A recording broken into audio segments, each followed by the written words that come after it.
বলো, যদি তোমরা বিশ্বাসী হও তাহলে তোমাদের বিশ্বাস তোমাদের যা করতে বলে তা তো কত খারাপ।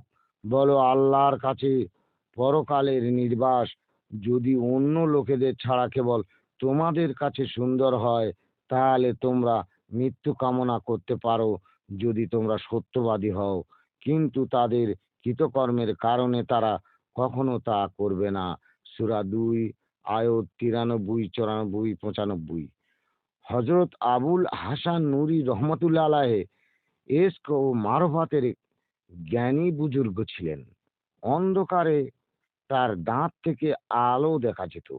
শোনা যাচ্ছে রাতের অন্ধকারে নামাজ পড়ার সময় তার দাঁত থেকে আলো বিচ্ছুরিত হয়ে ঘর আলোকিত হয়ে যেত, যেন নূরের আলো।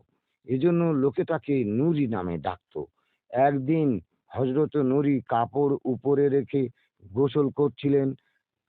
একজন তার কাপড় চুরি করে পলায়। সঙ্গে সঙ্গে তার হাত অবশ হয়ে যায়। ভাব খারাপ দেখে চোর কাপড় ফেরত দিয়ে ভুল স্বীকার করে।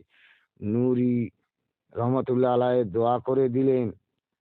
সঙ্গে সঙ্গে তার হাত সেরে যায়।